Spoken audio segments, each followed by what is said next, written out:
Perkenalkan, nama aku Gilang Abi. Teman-teman bisa panggil aku Gilang atau Mas Abi. Biasanya kalau aku ngobrol sama vendor, ngobrol sama klien, aku pakai nama panggung Mas Abi. Terus ini nanti beberapa grup tim inti nanti akan diperkenalan pas di sesi untuk krunya, gitu ya. Oke, next Mas Rizkun. Nah, ini latar belakang Pixi. Kenapa Pixi ada?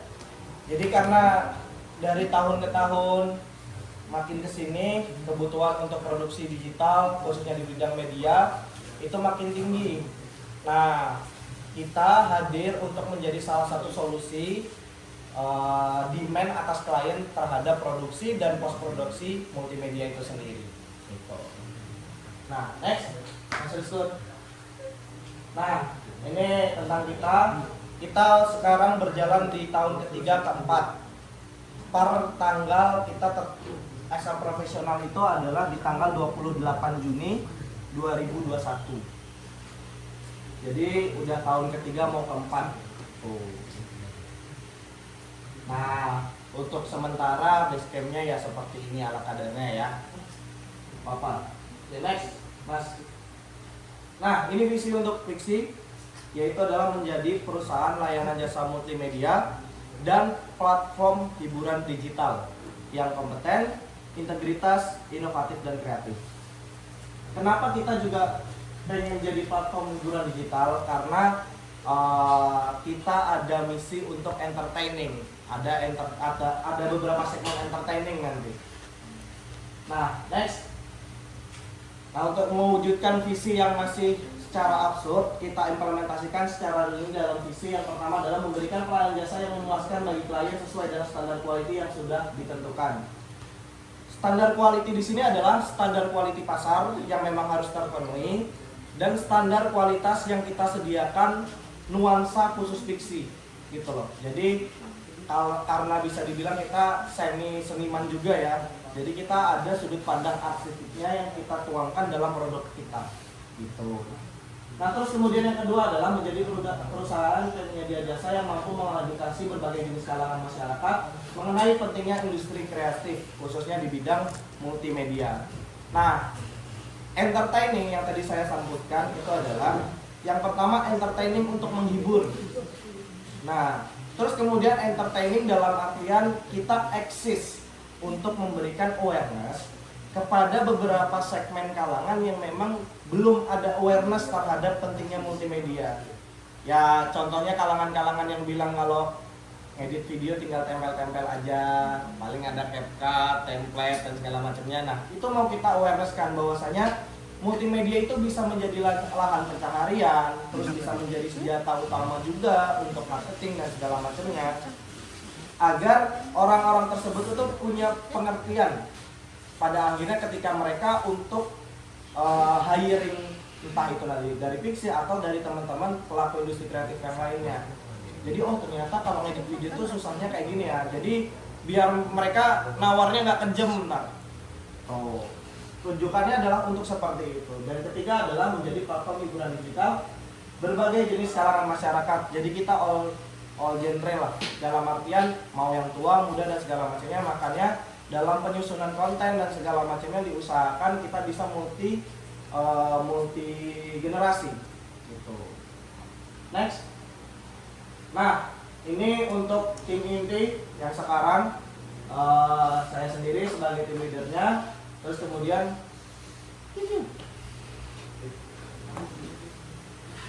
nah, ini Mas Adit. Mas Adit ini yang bertanggung jawab terhadap seluruh kebutuhan sosial media, entah itu story, konsep konten, terus nanti ada produksinya juga gitu. Nah, ini Mas Adit. Tuh. Terus berikutnya Mas Adima Chandra. Yang pojok sendiri. Nah, Mas Adima Chandra ini partner in crime saya dalam membuat Pixi. Jadi dia salah satu founder. Terus kemudian Mas Rizky Kurnia. Nah, Mas Rizky Kurnia, nah yang jadi operator sekarang, dia bertanggung jawab untuk di marketing dan produksi divisi production. Production yang dimaksudkan adalah untuk kayak lighting, Videotron dan segala macamnya dan akan berhubungan dengan vendor dan klien. Nah, jadi kemungkinan kalau teman-teman nanti akan bekerja sama dengan Pixi akan lebih intens kontak lagi sama Mas Rizky Kurnia. Nama panggungnya Rizkur. Kalau teman-teman nanti tahu di fakultas sebut nama Rizkur, semua orang tahu. Ya nggak Mas Rizkur? Kasih. Pemandu kan? Baik, kenal tuh. Pemandu kalian kenal itu? Nggak ada yang kenal Mas Rizkur. Terus kemudian yang terakhir Erda Fausia Sada, panggilannya ada P, nama panggungnya. Dia satu divisi sama Rizkur dan ngebantu juga untuk vendor, terkhususnya adalah musik gitu. Jadi nanti kalau semisal Mas Rizkur lagi kredit kerjaan, nah yang nge-backup untuk kerjaan marketingnya nanti Mas Date gitu. Oke. Dinamakan Pixi itu deh. Oke, terima kasih. Good question. Oke, kenapa kita bisa ngasih kata Pixi? Kalau manajemen kali sudah ya. Pixi ini sebenarnya landasannya adalah kita mau ngambil pixel, satuan gambar digital. Cuman vendor pixel udah ada. Satu catatan. Terus kemudian yang kedua adalah setelah aku nyari tahu dan belajar sama orang-orang yang lain yang memang udah terjun dalam bisnis, lebih baik konsonan belakang itu huruf vokal dan bisa reminder kayak A, I, U, E, O gitu loh. Nah terus ada yang lain adalah aku berpikir adalah kalau kita ikut gendong dengan nama Pixi. Kalau teman-teman perempuan kan Pixi taunya kosmetik kan. Nah gendong nama seperti itu. Makanya dari kata pixel terus huruf konsonan vokal dan ikut gendong nama yang lain, makanya ada. Jangan terlalu mikirin banget arti kata nama. Oke, aman? Tadi jawab? Kenapa kok bisa mirip usahanya itu rintisnya gitu? Oh ya, oke, thank you. Awal merintisnya sebenarnya dulu kita juga mahasiswa FEB. Walaupun saya masih mahasiswa, suasana video. Saya masih mahasiswa. Awal merintisnya adalah kita ikut kepanitiaan, kayak teman-teman kakak panitia ini. Ikut kepanitiaan, tapi kok berpikirnya kita jadi budak gitu. Sorry ya. Akhirnya kita berpikiran untuk yaudah kita bikin sendiri aja vendor gitu. Awalnya adalah dulu streaming, karena kita lahir di 2020 sama 21 ya kan. Karena demand-nya tinggi di streaming ya kita USP kala itu adalah streaming gitu. Nah terus awal merintisnya ya karena kita nggak punya alat, fun fact kita modal cuma 1.800.000 nih. Dan itu pun patungan aku sama si Adi Macanda. 900 nambahin 50 nih alat pertama di Pixi. Ini buyutnya alat di sini gitu. Nah itu akhirnya kita dari project dapat, kita simpan, kita putar, dari project simpan ya sampai 3 tahun. Seperti itu awal merintisnya. Dan karena kepinginanku sendiri juga pengen punya bisnis untuk di bidang digital. Ketika kita contoh untuk membuat video ya, kita ngambil salah satu produk ya, pembuatan video. Pembuatan video kita akan membuat storyboard.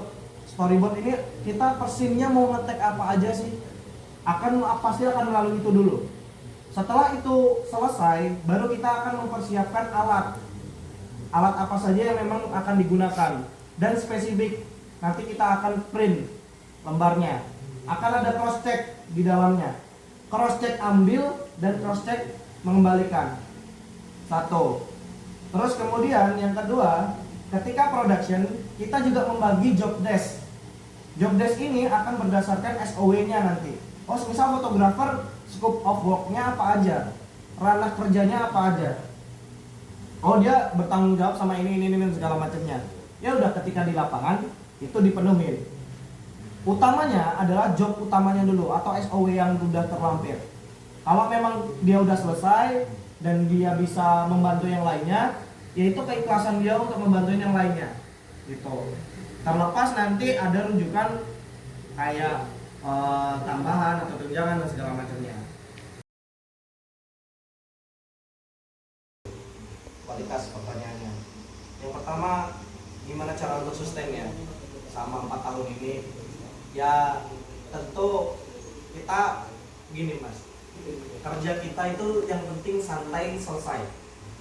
Nah, memang kalau dilihat secara bisnis memang tidak ada targetan yang harus dipenuhi dan segala macamnya. Cuman kalau pada akhirnya kebetulan aku orang SDM juga, kalau kita bekerja berpatok pada target, memang kalau di bisnis harus target kan.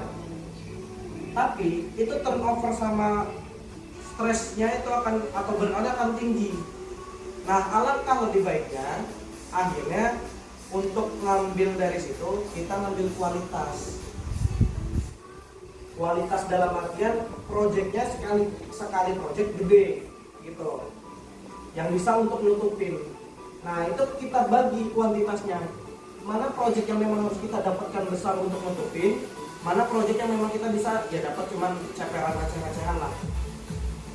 Makanya kalau alhamdulillahnya dan masih dikasih rezeki, setiap entah 2 bulan sekali atau sebulan sekali itu pasti ada proyek yang memang bisa akhirnya untuk 3 bulan, 4 bulan. Itu yang pertama. Terus kemudian yang kedua, ketika fiksi menghadapi krisis ya, krisis. Kita prioritaskan terhadap beban-beban dulu. Beban kayak operasional. Pasti kita harus prioritaskan dulu, karena kalau nggak kita prioritaskan nggak bisa jalan dong. Ya fun fact, kadang ada 2 bulan nggak beli, malah pakai duit pribadi untuk ngabokin. Nah itu yang pertama. Jadi kita harus mempertimbangkan beban operasionalnya dulu untuk bisa jalan lagi gitu.